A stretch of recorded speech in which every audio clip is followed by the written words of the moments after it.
Hello, everyone. Thanks so much for listening to Gettin' Savvy in Health, Wealth, and Beauty.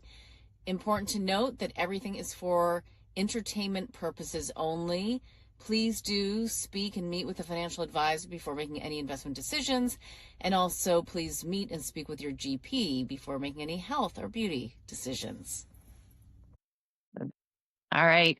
We are in person. Getting savvy on Halloween and the Jays. I know there's so much. Carter woke up this morning. He's like, there's so many exciting things today. He's like, it's Halloween. It's the Blue Jays game. Like, he was so excited. What a great attitude in life, right? Yeah. But what's on your docket? There's a ton going on in the markets, but what are you looking at?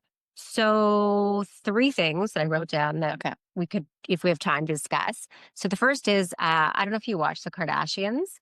That I don't really watch their show, but I get updates and little snippets from it. So apparently Kim Kardashian reported that she has an aneurysm, a brain aneurysm. Yeah. So apparently she talks about that, and it's supposed to come out in the first episode, but she said not to worry. So we'll talk about what is an aneurysm, what are some of the risk factors, what are some of the symptoms. Okay. So that was one thing. Okay. I also wanted to talk about some facial creams, things that I'm using. So there was a study on topical estrogen in the form of estriol on the skin for aging. So I wanted to talk a little bit about, are you using any estrogen creams on your face? What else we should be using on our face? So that was a good topic. And then I wanted to talk about eye injuries. Ooh. Yes. Yuck.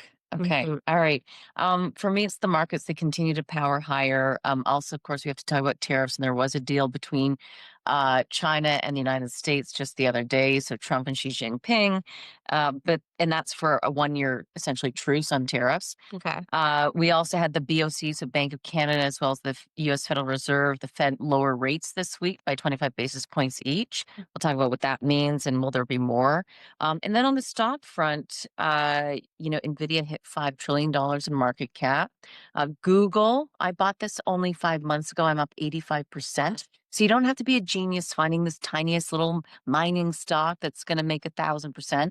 So we'll talk a little bit about Google, Apple, just an update there. And then also you and I talked about what royalty companies are in the mining space. So I'm going to talk a little bit about that. They pay basically a dividend, so that's kind of nice. You get some commodity upside and the dividend. And then you also asked me about Robinhood, the stock, that trading platform. So kind of a little bit to go through, but we'll keep it short and tight today because it's Halloween and we have to get ready. Exactly. Not First really. of all, what we should talk about. So what are 3 things? What are you watching? Well, you go first. Okay, so here's what I'm watching. Okay. So I'm watching season 2 of Nobody Wants This. It's so cute. You know, with Kristen Bell. You seen that? When it's like she's Christian and he's a rabbi and they get together. It's hysterical. And actually she and her sister have a podcast. So I was watching it with Adam last night. He's like, oh, look, it's you and Catherine. Oh, I'm like, no. oh yeah, just like me and Catherine. Right, exactly. And you're a rabbi, not. Anyway, but it's so cute. Okay. So, yeah. I just and the Jays. Oh my God, I can't wait to watch the game later. I just finished The Gilded Age, which I loved. I don't know about. Spectacular. Highly recommend it. It takes place in Upper East New York in about 1870. So it's kind of during industrialization and the development of all these different industries, railroads, etc. Oh, interesting. What's it on? What platform? Crave and Prime. I forget which one you have to pay for, but all of them. Yeah, all of them. But it's just so interesting and how they lived. You know, they had the homes were so grand. And they had footmen, and everybody had their own personal maid that would help them get dressed. Yeah. I mean, it's unbelievable. So I'm watching that, and of course the Jays. And on my way here, I was watching who was getting in and out of the big bus at the Four Seasons. So who'd you see? I don't know yet. They were all coming on, so I don't know if it was a team that played last night, and maybe the LA Dodgers are already here, or they go for practice and then they come home and rest because that's a long day. So I'm not sure which way it was. Anyway, I did see them. And then what am I liking? I tell you, I've loved keeping our pool open till yesterday. Oh, are you still going in it? Every day, like, yeah. Really? In the 62 pool? Yeah, 60. I do the sauna for half an hour, my infrared, Okay. and then I swim 10 laps at 62 degrees. That sounds spectacular. I can't believe you do that. Why? Because I just wouldn't want to do that. I wouldn't want to do It that. feels so good. Yeah, I'm first sure once you laps get are- in, I'm sure. Do you put your hair in a I've stood it up. cap? No, So you get your hair wet? on the last When you know one. you Yeah, get yeah, the shower and blow dry. yeah, So you're swimming laps Yeah. above the water with your Yeah. head. yeah. Good for you. Thanks. It felt so good. I'm very sad that part's over. Yeah. What are you loving? That actually just reminded me that I don't think our pool got honest to God. We have a pool as well, and it causes lots of fights between me and Adam because I like in this we get such a short period. I'm like, just keep it heated. Yeah. And he constantly every weekend will Yeah. time, so he just turns it down. Yeah. Then he forgets to tell me, so that I forget to turn it up. I'm like, okay, the kids are going swimming, and it's freezing. And he's like, it's sunny out and hot out. They should go in a cold pool, but then they won't use it. So I'm like, what's the point of having a pool Right. if no one's going to use it? Right. Right. And so now it's not closed yet. I don't understand it. The guy told me they were gonna close it a couple weeks ago, and it just occurred to me that pretty sure they haven't been by. So you don't know if your pool's open or closed? Yeah, I don't know what day it is. I'm so busy. Okay, like you don't understand how busy I am. Like I do. you do. I have an idea, and I can't Yeah. know how you do it. Yeah. But that's hysterical. But you know what Les does when he's away? He has all the controls of the house on his phone. And look, yeah. So I go and I sneak into the pool room and I turn it up to 84. Not now because, it is November. Mhm. But then he was away the other week. I'm like, I think that little bugger is turning down my pool Yeah. heat. This It's so annoying. Yeah, it's so annoying. And then we have the By same fight phone. over the heat and the air conditioning. I read this thing. It's like, how do you know if your relationship's going to last? Like, choose someone who has the same internal temperature as you. So that you're Right. Among everything else that's more important. I than that. know. That's I know. funny. Okay, so Let's get into it. mhm. So you want to start? Sure. So I would just say that the markets really continue to be powered higher. And I think what's interesting is that, the Mag 7s, the big tech stocks that we always talk about, so Microsoft, Apple, Amazon, Google, Meta, which is Facebook, which owns Instagram, they've really made the market move higher. And NVIDIA, of course. But what's been interesting as well is you've seen a little bit of a broadening out, meaning other sectors are starting to work as well. And that tends to be a healthy sign. When you see the industrial companies and some of the more cyclical companies fare a little bit better. So that's a bit of a positive, just that's something to be mindful of. Tariffs, we still really haven't seen that have much of an impact. I want to say one thing. Yeah. I know we both listened to All In. Yeah. And I remember listening I think it was the beginning of the year when they were making predictions about the They year. do do that, yeah. And I think I have to fact check myself, but I'm pretty sure one of Chamath, who I always think is, he's so smart. And we think that just because they're so smart, they know everything about Right. everything. But one of his predictions was that the Mag 7 was not going to do well. And so, Chamath, you were wrong. Right. They continue to do very, very well. Mhm. Right. And I think that's an important point too, Melissa, because a lot of people do look at these certain experts Yeah. I never even use the word expert, really.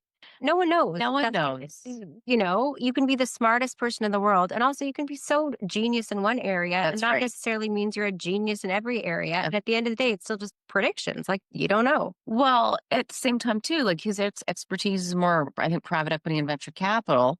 Mm-hmm. Just Well, he was also in wasn't he one of the initial people? No, I think he was Facebook. Okay. I think he was one of Probably. the initial I think you're people. right. Yeah. So, but the point is, you still, at the end of the day, don't need to be him. You can sit there and look at the markets and as I did Google back in May, and it was so out of favor, right? We have to remember that when you look at the markets and you look at stocks, there's always sentiment, right? It's just like any kind of trend in fashion or whatever, right? People say, oh, I don't want to wear skinny jeans anymore. Well, doesn't mean. Yeah, but you're never going to see, people aren't going to say, oh, I think these companies have gotten too big that you can't say, oh, I'm not going to use my Instagram or That's Facebook right. anymore. That's right. I'm not going to go Google something. Right. And I also read something that like a lot of these companies, we think they're successful for one reason, but their side things are generating so That's much right. revenue. Like you look at Amazon, what happened this week. We think of Amazon as just shipping things, but really it's their network behind them. And apparently it went down. What's it called again? AWS? AWS, the cloud service business. The cloud service. And it went down. And all these companies were like, oh my God, we're so reliant on it. And you realize that that's a big part of Amazon. Sure. And same with, Google. We think of it as just being the search engine, but actually a lot of their revenue comes from a lot of their YouTube. They all YouTube. And even Waymo. Let's look at, it's not now, but in the future, that's will generate lots. So, and people were really down on Google because they were concerned about how do you switch your Google searches to AI with the competition, and they've proven that they can. And back in May of 2025, the stock was 154. It's now at 285. Yeah, so that's like 85% up in 6 months, which that's not normal. But my point is that's one style of investing, is looking for stocks that maybe are out of favor, maybe appear to be undervalued. And that's where valuation comes into play. So anyway, but we are seeing a bit of a broadening out of stocks. I also just want to note that the U.S. Federal Reserve did lower rates by 25 basis points, right? And that was very much expected. And again, why do we care about rates? Why do we care about central bankers lowering rates or raising rates? Because it sets it means that there's going to be more money for people to spend and consume and buy, and that's generally an indicator that there's going to be more spending. And lowering rates means that your borrowing costs are going to be lower. Right, so you're paying, right, you're paying less interest perhaps. So so that tends to fuel the markets higher. But the caveat is that the chair of the U.S. Federal Reserve, Jerome Powell, said, yeah, well, we're lowering it this time, but that doesn't mean that we're going to lower it in December, which took the markets for a little bit of a surprise. You saw a little bit of a pullback, and you actually saw rates rise because he was like, don't be so sure that we're going to lower rates again in December, which, remember, a lot of people in the States are calling for the need to lower rates because So why are they lowering it now? And good question. Some of the data isn't that favorable. So, what's 25 basis points? But the problem in the States right now is the inflation is still a little bit sticky. It's still a little bit elevated. And that's why he's saying, we might not lower it in December. Right. So, again, it's another wait and see. And then what about here in Canada? Canada, we lowered the rates by 25 basis points, but we've been lowering them. And our governor of the Bank of Canada said, this is probably the end of lowering rates. So I think that's something for Canadians to be aware of as well when they think about their mortgages and their interest payments, et cetera. So, or car payments, what have you. I keep seeing on Instagram about all these posts about how they're talking about how Canada, like, buckle down. Yeah, things are going to get tougher. But in terms of your cost of living and in terms of So, and that's a really important point. And I think some people know that I still do television. It's on the news forum, and I had 2 great guests this week, and it plays every Sunday. And one was Sal Gutierrez, who's a senior economist at BMO, and he wrote a piece. We talked a little bit about it as to how, as we know, productivity in Canada, like per person. So how much do you produce? How much do I produce? Is very low, and it has not grown. And versus the United States, it's grown. And so what does that mean? Higher productivity, higher GDP, higher growth. So translate that back into a very muted growth in Canada. We only grow like flat to negative to maybe up 1%. So when you add on the costs of a government and, all the money that we send overseas, it essentially means that your standard of living here in Canada has gone down. And the problem is, and the governor of the Bank of Canada even talked about this week, saying this might not just be cyclical, this could be structural, which means if we actually don't create more revenue in Canada by decreasing regulation, building pipelines. We are so wealthy as a nation with our natural resources, but Trudeau didn't want to let any projects through for the past decade. And I don't think Carney does either. He says he does, but we haven't seen anything yet. And so we've got all this money in the ground, and we're not using it to help each and every Canadian for education and healthcare. And we're bringing in immigrants, which many people say there's too many, and that's taking over our healthcare and education and housing system. So there's a lot of reasons as to why our standard of living is going lower. Thoughts? Don't say you're depressed. No, it's just, but I just see that so many people, and so much of the wealth of sleep in Canada, and so many people are thinking about moving. Yeah. I've had friends and, people that are just saying, okay, I'm done. I'm moving to the States. Mm-hmm.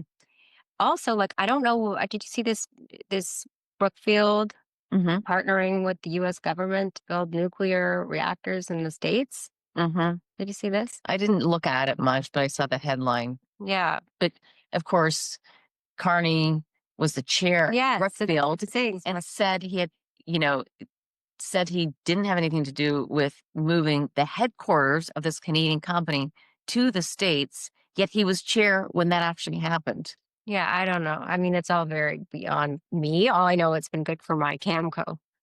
For your Camco. So, Oh, yeah. yeah. Which is probably the best uranium producer in the world. So that stock's been on fire for sure.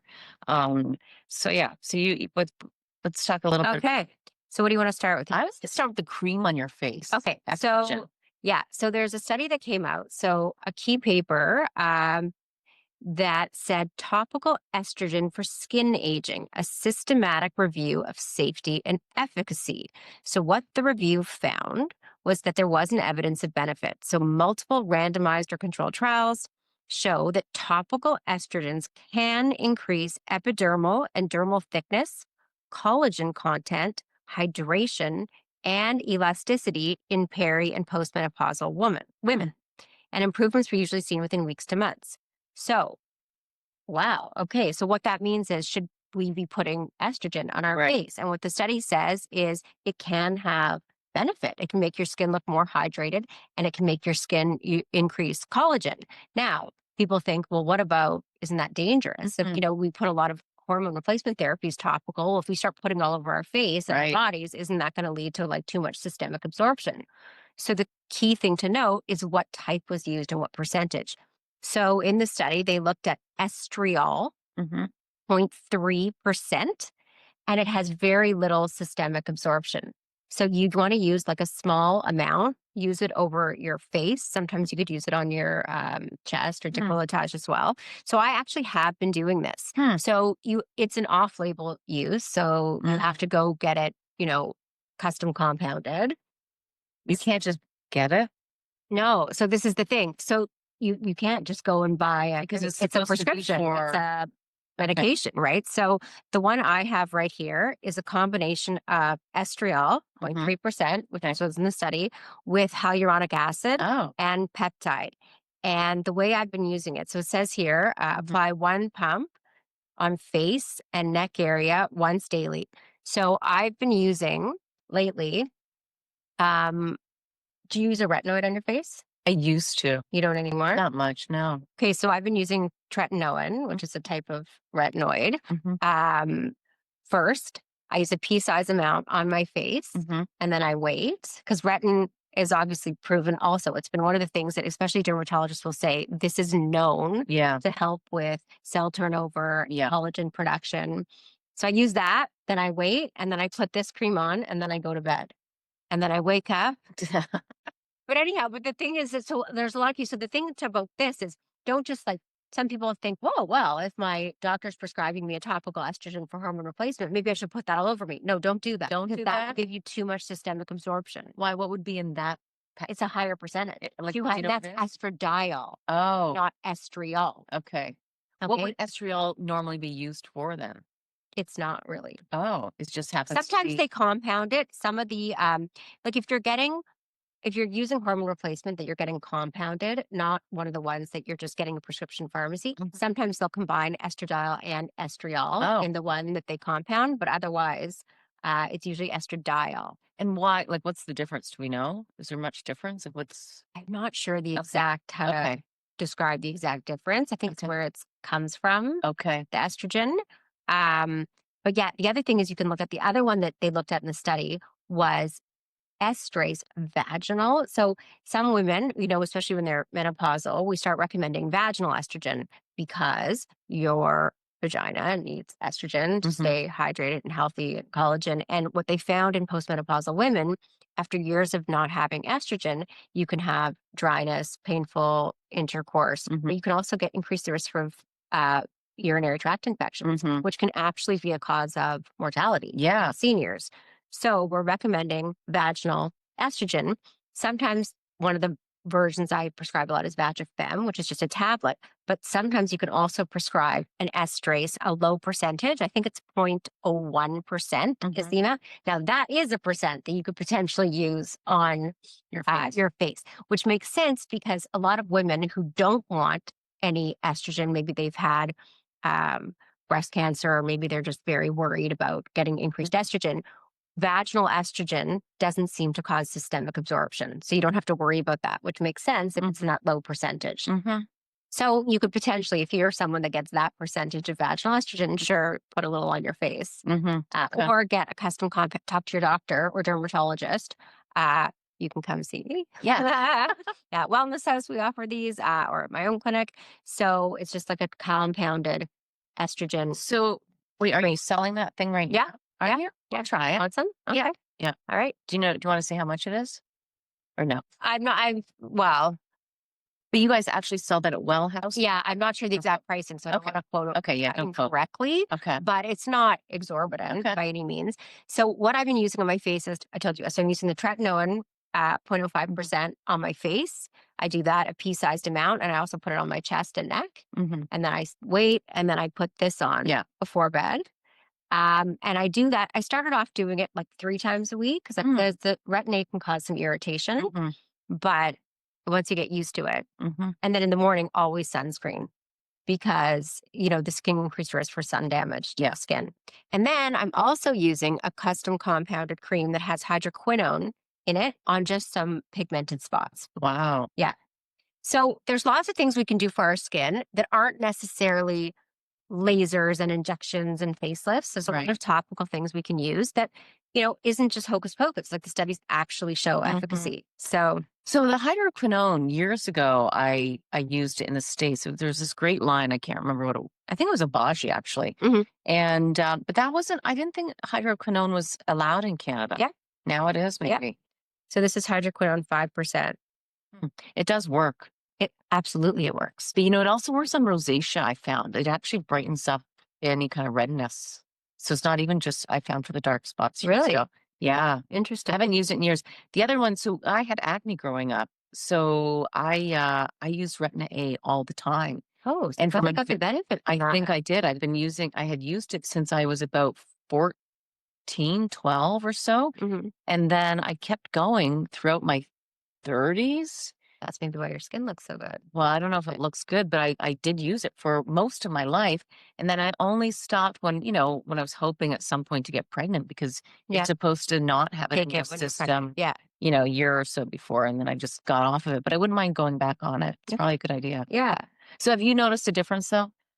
It's hard to say. Like, I think at this point, what I'm looking for is not worsening. That's right. So I'm looking for just what can I do to keep my skin and my face looking youthful. Your skin looks great. And it looks, so that's sort of what I'm, and then, combining this with some treatments, I'm always looking at what technologies are out there, how those are improving. I was actually at a presentation yesterday at this new Korean med spa that where way. So do they really have the monopoly on the best and newest in Korea? Do they? So from what I hear, they do. And it's interesting. Just yesterday, someone asked me, they said, why don't you create a girls trip and Korea, and we can go stay in the nice hotel. We can all get our treatments throughout because it's also so much cheaper than doing it here. So you can get a lot done there. You can go there, get a lot of these procedures, and then it would be fun because we can't go out when our faces are all red and peeling, So we'll just have a good time with the girls in the room and do these things. And I would actually go. That's a fun trip. I would so go. Yeah. So I was thinking about maybe putting something like that together. I think that's a great idea. So one of our friends who we work with, she is from Korea. She lives in Canada. And when she goes back home to see her parents, and she's young, like she's a lot younger than us, she gets everything done. Yeah. See, I hear this So- more often than not. Okay. People going there. Yeah, like obviously you're spending the money on the trip, Yeah. traveling there and the hotel. But if it's fun, like if you were going to do a girls trip and fun and spend the money, then might as well, Great idea. Yeah, these are my new girls tips. It's either about tennis. Yes. Like it has to be like a sport. Yes. Or, some sort of theme to the trip. Great idea. Yeah. So this could be like a beauty one. Okay, that's perfect. Mhm.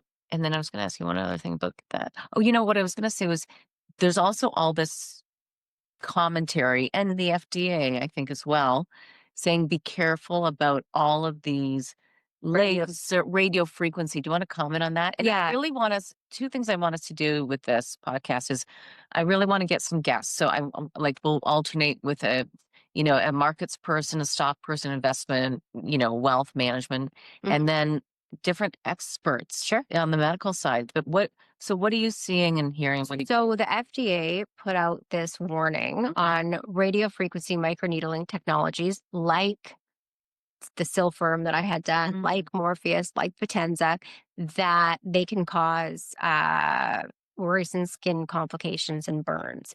So again, this is one of those things. I've had these treatments many times. You have to make sure you go to an experienced, reputable clinic that knows what they're doing. It's like anything else. If you're going to burn somebody's face, like if you're going to give energy and heat, go to someone that knows what they're doing, because if they use the wrong settings, then yes, you could do damage. And is that what the FDA is saying? Yes. So they're not saying don't do it. They're just saying this is a warning. This is a risk that you need to be mindful of. What I'm more concerned about, the thing that I think about, so a lot of these treatments combine microneedling and radio frequency. Okay. Radio frequency is heat energy, and microneedling is needles going into the skin causing micro damage, which causes your own skin cells to then have to repair it. And that's what improves the skin texture and tone. And the radio frequency goes deeper, and that creates a contraction of the inner tissues. That's what causes the tightening. The worry that I have with these things is if they go too deep with the radio frequency, that can cause fat loss. And you don't want to get fat loss in your face. Because if you're doing a lot of this if you're doing a lot of the radio frequencies in this area and in the temples, you can lose fat, and then you can get a gaunt appearance. And we don't want to lose fat in our face as we age. We want to try to keep the fat.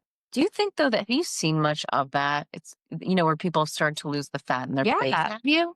Yeah. Well, and it's not just Ozempic. Well, it's weight loss. So it is. So it's mostly weight loss. When people get thin, they lose facial fat. I mean, I posted that picture on my Instagram of me and Kelly, who I think she's phenomenal, and she's stunningly gorgeous. But there was a certain angle where you could see how thin her cheeks and temples had become. And so you have to look at what you can do to sort of fill those areas. So I was at a meeting on Monday with a dermatologist who does a lot of Sculptra. And so I've been doing a lot of Sculptra. So Sculptra is PLLA. It's not a filler. It's a collagen biostimulator.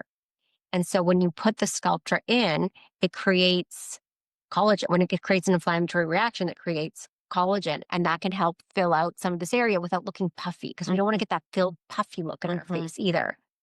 So all these things. All these things. But I always think, too, with Megyn Kelly, I think she's always had that really thin-looking face. And I see it on she does, but I have a picture. Let me show you this. I'm going to show. We can maybe post it later. I used to watch her every night, my husband and I. This is her face when she's younger. She's stunning. Hang on. Okay. See if I have another. Yeah, so, I mean, obviously, and then you age But I guess to your point, she's probably doing the micro needling and all that kind of stuff. I think it's just, she's just gotten so much thinner. Yeah. And with aging, we lose fat. And you're right. And then if you're doing these treatments on your face without realizing it, you might be losing some of the fat. Anyhow. Okay. Just, picking up off of the BOC. Sounds so boring after your stuff. but it's important. So this coming week. You have to have the money to spend the money on this stuff. Exactly it. You are so right. And you have to know where the country's going. So next week, we are going to hear about the Canadian budget. Okay.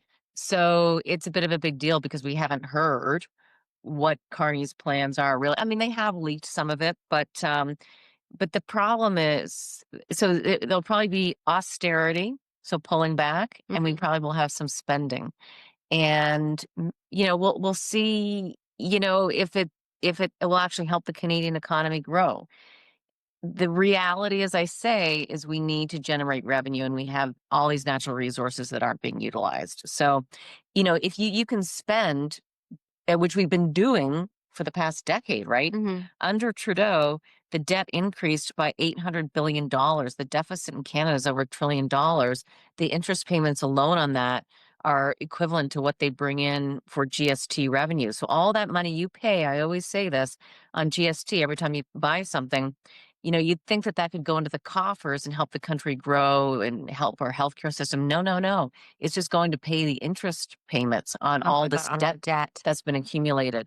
So, it is a real issue for people to be concerned about. And if Carney doesn't come out with something that is pro-growth and really pro-growth for the country, we will continue to just muddle along. I don't see how he doesn't, because I'll say what like he doesn't believe in extracting natural resources. He doesn't. How can you not believe that? Read his book. He does not believe in adding to the carbon. I haven't read it. Yeah. Okay. Fair. Well, that is I hope he proves me wrong. I mean, I do respect that in protecting our environment, and I'm not saying just cause damage and who cares and be selfish for what's good now and not what's good for tomorrow. But he just, I just don't believe that he can't see that, how if we're not doing it, if everybody else is, well, then what's the, right. And I don't know. Canada's carbon emissions, this is really important, it's 1% of the global emissions. So why are we kicking ourselves? And, and India, United States, and China are the biggest emitters. Interestingly as well, we have equivalent, call it, some people say it's, we're second to Saudi Arabia with respect to proven reserves, proven oil reserves. Look at how wealthy Saudi Arabia is, and they're taking that money and they're diversifying their economy to be much more innovative and investing in technology companies. They've been doing that for a very long time now, so that'll carry them into the future when we do make this transition. But we're not making that transition to electric vehicles tomorrow. And all of those predictions from a couple of years ago that was going to happen by 2030. Going away. Everybody dropped that. Yeah, everybody.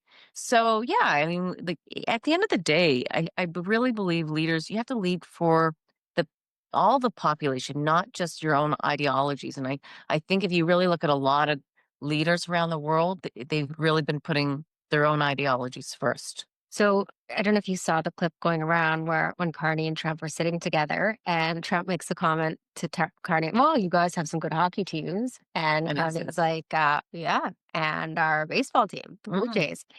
And Trump was like, yeah, they have been playing well. And then Carney made a prediction that the Jays were going to beat the Dodgers in 6 games. Well, tonight's game 6. So let's see if you're right, Carney. Oh, no. I feel like that's a jinx. Look, I mean, he's obviously a smart man. So let's just hope that he does the right thing on behalf of Canadians. That's what I hope. Okay, what's next on your docket? So Kim Kardashian with the news. Oh, yeah. Because apparently on their season, whatever season they're on now. I can't believe they're still filming. Like when you tell me this, I'm like, they're still doing it? Yeah. People love that show. I know. And Ryan Seacrest must have made a killing. He's the producer, I think. So apparently she talks about how she was diagnosed with a brain aneurysm, which apparently you can figure out through that pre-novo. And that is how I think she discovered. Okay. So pre-novo, or is it I think it's called preno. I don't know if it's pre-novo. I don't know. They keep emailing me, so I can look. Yeah. So basically it's a full body MRI. And I have some patients that have gone to the US and got it done, and they seem to do a really good job. And what I really like are their reports. They come back with a really good report. A lot of these scans, whenever you look at your whole body, you're going to find some small incidental things. Yeah. And they'll actually go as far as saying, this is small and incidental and not of concern, which I like, because otherwise the patients are like, oh my gosh, do I need to do this? Yeah. So it gives a really good detailed report that the patient can then take to their doctor. But when you do scans like this, you're going to find things. And the question is, do you want to find things? You have to understand if it's your personality. If it's something that they find and you can do something about, wonderful. But what happens if it's something they find that you can't do anything about? Is that just going to cause you anxiety? Yes. So in the case of Kim Kardashian, she went for the scan and they found a small cerebral aneurysm. So what is an aneurysm? An aneurysm is basically an outpouching of a blood vessel. Oh. So I believe hers was a saccular aneurysm, also known as a berry aneurysm. So what you can think about that is think of your blood vessel like a pipe, and then sticking out of it, a straw, and then sticking out of it, think about a little stem with a berry hanging off. Huh. Okay. So that's her little aneurysm. And it sounds like she said it was small. So I'm guessing it was under 10 millimeters or maybe even smaller. So so it's a small, very small aneurysm. Okay. So the question is, what do you do? Well, wait, why is that? So why do we care that you've got the straw of a vessel and then you've got this little stem and a berry? What's the problem? The berry burst. So this is the problem with aneurysms. Aneurysms on their own don't cause symptoms, don't cause a problem. However, if they're weaker than the actual blood vessel, right? It's just a little outpouching. So if they burst, that's going to cause a bleed. Got it. Right? Which is also known as a hemorrhagic stroke or a subarachnoid hemorrhage. So they often describe that as the worst. We learned it in medical school as if someone comes in saying they have the worst headache of their life, we get worried that could be from a subarachnoid hemorrhage, a bleeding in the brain that can often be caused by an aneurysm bursting. So it's scary to think if you have an aneurysm, do you feel like a walking time bomb? Like, would it scare you? Especially if they say it's small and we're just going to observe it, which is, I have a feeling is what they've said to her because we haven't seen her go for any brain surgery. So what would often happen with these small aneurysms, you'd say, okay, you have this. So we'll just keep an eye on it. She'll probably have to go for a scan every year. So now you're getting a scan every year and they'll watch it. And if it's growing, then they may intervene to do some sort of surgery. But if it's stable and it's staying the same size, then they would just tell you, okay, decrease the risk factor of it bursting. So what are things that could increase your risk of it bursting? Well, high blood pressure. So you want to keep your blood pressure under control. Smoking and vaping and nicotine, that can raise blood pressure. So you'd want to a stimulant. It's anything that's a stimulant almost, right? Right.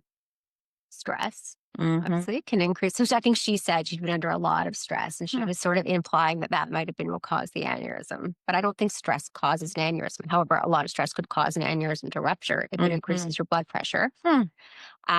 Keeping your cholesterol plaque, that down. So there are things that you can do to minimize your risk. But at the end of the day, if you have a family history of aneurysm, if you have certain collagen diseases, certain conditions are associated with aneurysms, obviously you want to be more vigilant. But if you do one of these scans and it comes back showing that, well, then you have to be prepared to have that. Yeah, what do I do? Yeah. So what do they do when you say brain surgery? What do they do? I can't remember the exact type of, it's way out of my scope. Okay. On how they would clip it or fix it. But it's not something that you wouldn't just go and get done for a small aneurysm because there's the risk of the surgery causing problems too.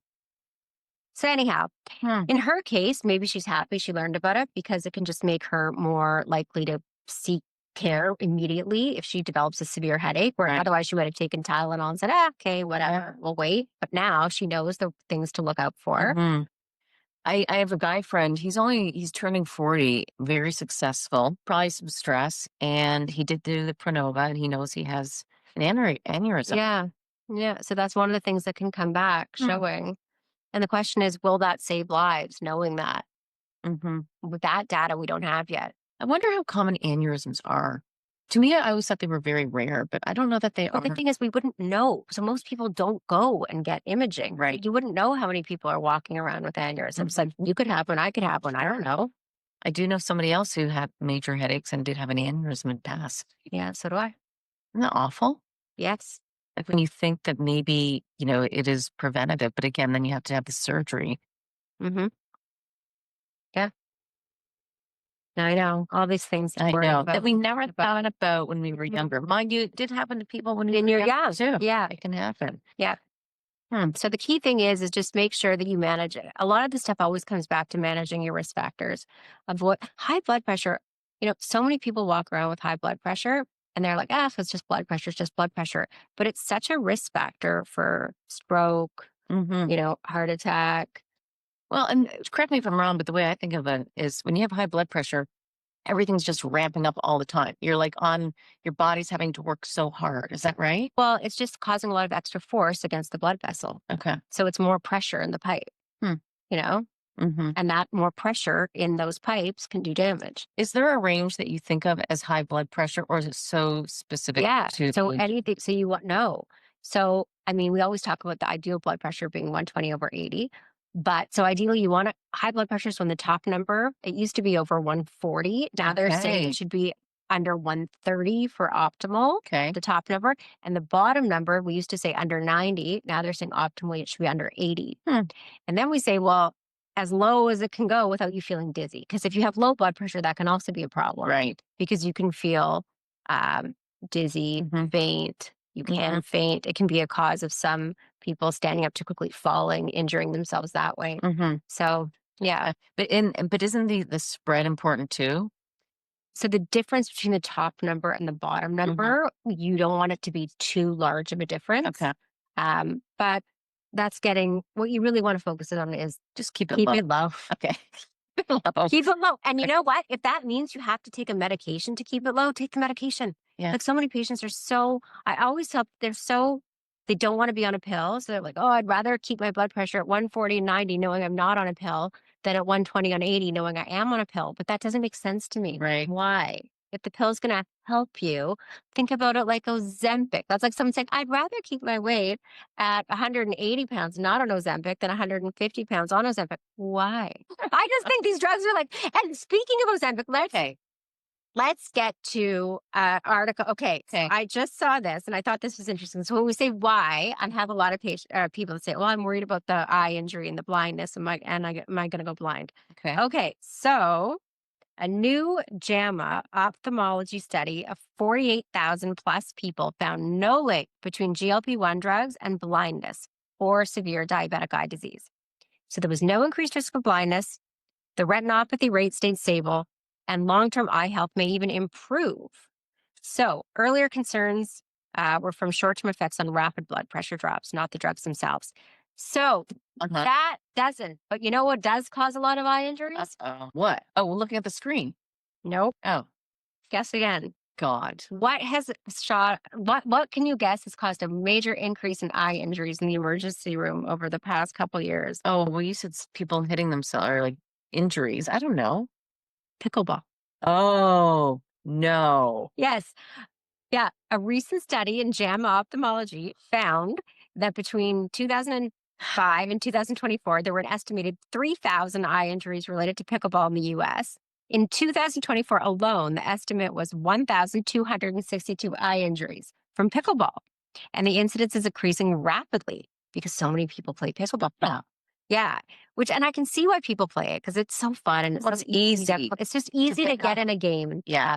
Like Adam and I played on Wednesday. My son's school, they had this like parent pickleball thing you could join. So we're like, let's do it. Yeah. So Adam and I were on a team initially against this other, and we won 2 out of 3. And then we switched teams. So I played with the other guy and Adam played with the girl. And Adam just smashed the ball.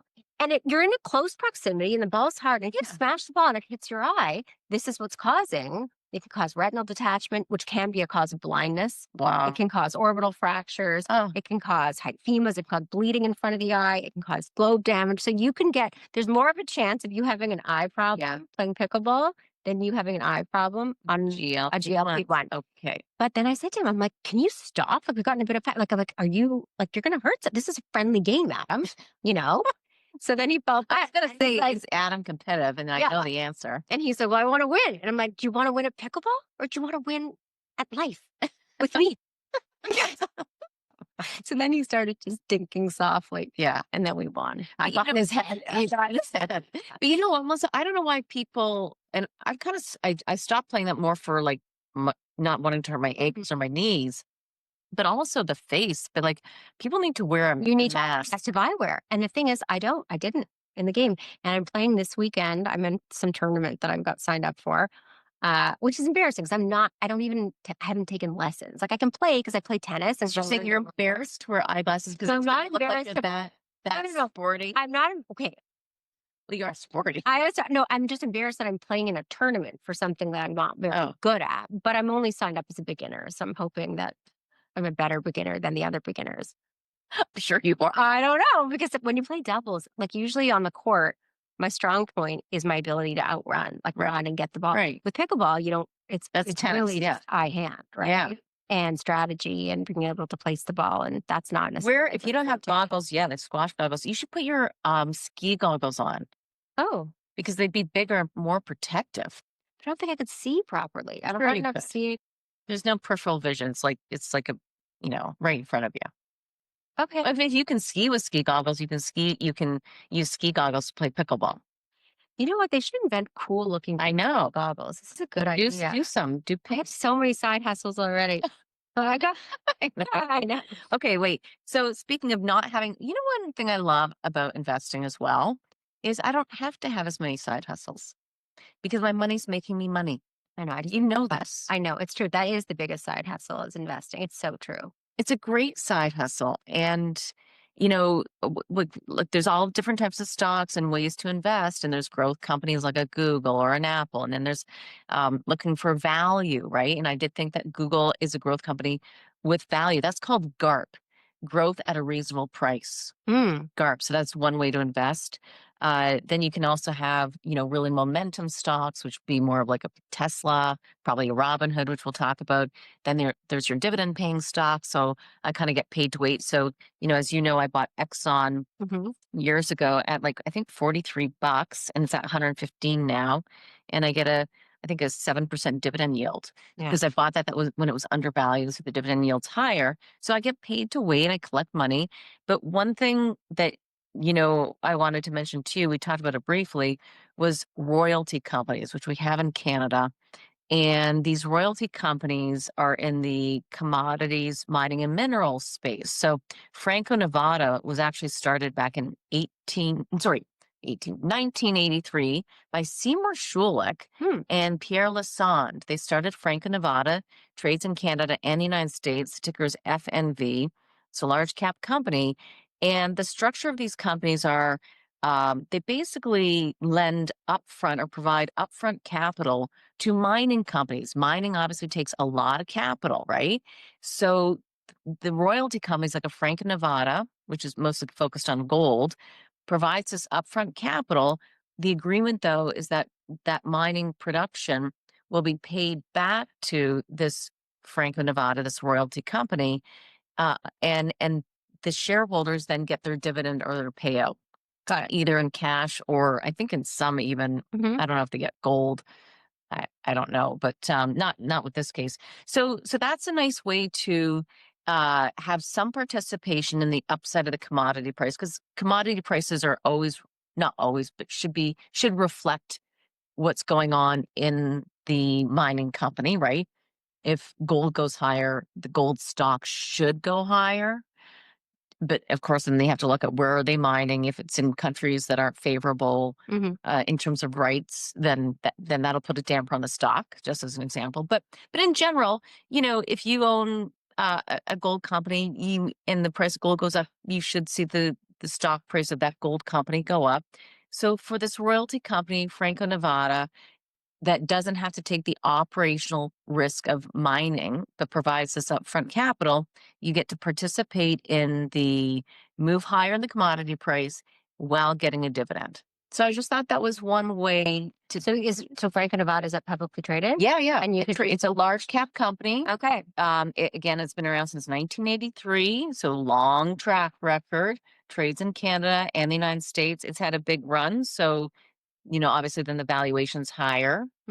I don't love buying high valued stocks. But then the question is like, well, where does gold go from here? And what will be their cash flow streams? But something to take a look at. There's another one called Wheaton Precious Metal. So that's more on the silver side. So silver's obviously also had a big run up. Yeah. And that CEO, I haven't had time yet to watch the interview, but he was on CNBC. He's Canadian. I've interviewed him a number of times back in my BNN days. That stock, also a royalty company. So providing upfront capital for mining. But as I was going to say, he was on CNBC the other week, and I think it'd be interesting to hear what he has to say about the commodities. And I do subscribe to the CNBC app. Okay. And I do the whole pro one, so I can just search. Okay. And they always have all their CEO interviews on, and they get great CEOs. So it's actually really a good one. Yeah. Great one. It's a great one. And I always have it on. I have it on my phone. I have it on my iPad. I'm in the bathroom. I've always got it on. And if I can't listen or pay attention, then I just go back and listen. There's so much, like, I feel like we're in this time now. I've never experienced this in my life as much as I have in the past year, where there is so much information I want to consume.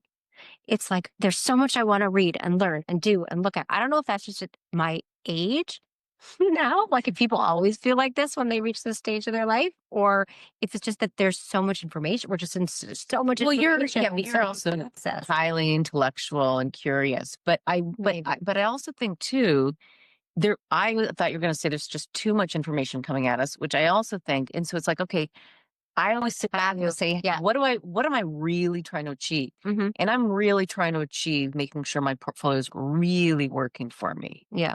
So that's when I'm consuming information, that's my goal. That's your goal, is always in how can I use this to. Yeah. Yeah. I guess my goal always with consuming information is how can I use this to better myself in some way, whether it's my medical practice. That's right. Or my portfolio or my, I don't know. But that's what it is, right? Yeah. Like that, and that's why we're focused on getting savvy in health and wealth. There right? you go. That's focus. There you go. There you go. Practice what we preach. Right. But I guess too, though, Melissa, I'm curious as to what else you're kind of really, getting pulled into. Are there other sectors that you're getting pulled into? What do you mean by? Well, when you're getting all this information you want to read about so much, like, are you wanting, like, is there anything? Well, I often think about things like investable things and things that I would be looking at. And I often use that in things that I'm doing in my life. Like, I don't know if you know this, but I am now a computer programmer. What? Computer engineer. You are not. No.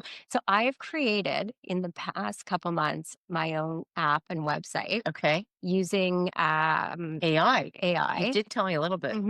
So it's now ready for market. Wow. So I've done that, but as I'm doing it and the tools that I've been using to do this, every time I'm using those tools, I'm thinking, well, first of all, I'm thinking it's just, by the way, it's called MitzvahJoy.com. You can look it up online. That's going to be your website, or that's the website. It's operational now. MitzvahJoy. So it's an app for parents that are throwing a bar mitzvah for their child. And it's a way to have people be able to gift money to the child online without having to bring a physical check or cash. And then the family creates a registry. It's free.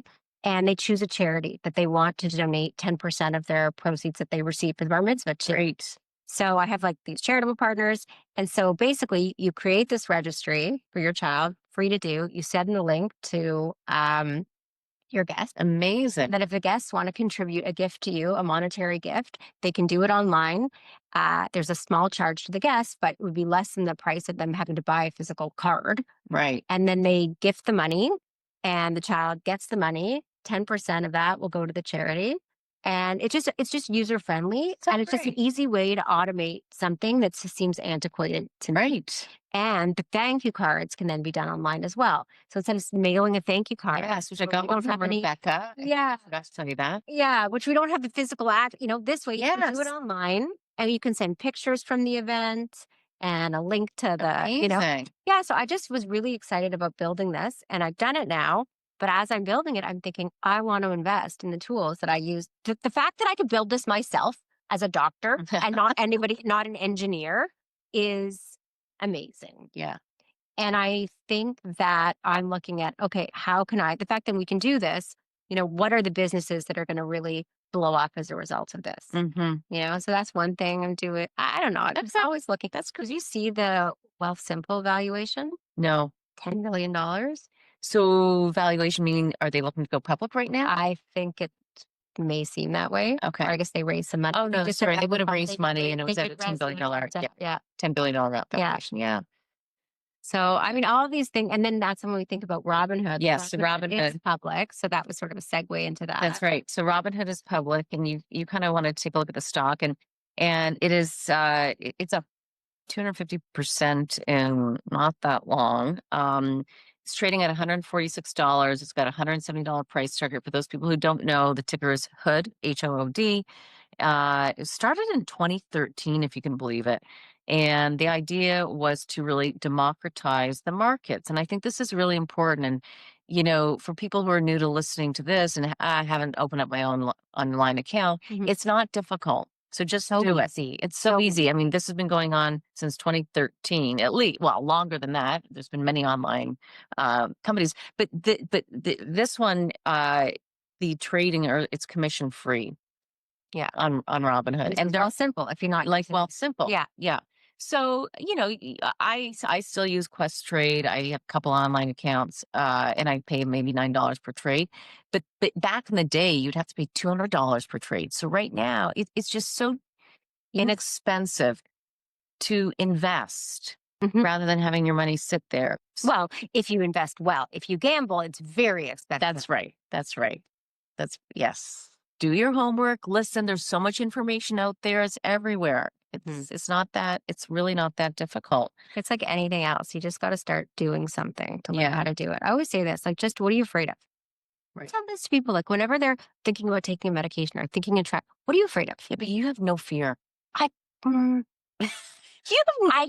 have fear, but I'm not risk averse. I'm willing to take a risk because I think about what am I afraid of. Right. So if I look at starting an online account with like a Wealth Simple or whatever it's going to be, what am I afraid of? Am I afraid of investing? I'm losing $100. You could start with some. Just start. Say, am I really that afraid of losing $500? Yeah. Okay, or whatever it's going to be. No. Okay, then play with it, and then as you learn and you realize that's how you have to learn. So it's like when I think about with medication.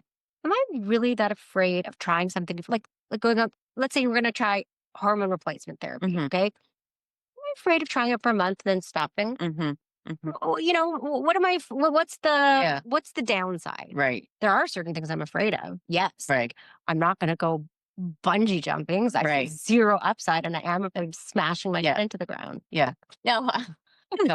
And I always think of it as I like calculated risk. Yeah. I do calculated risk. Yeah. That's how I think of it. When I was younger, though, I was more afraid of things. My father once said to me, and he was in World War II, he was much older.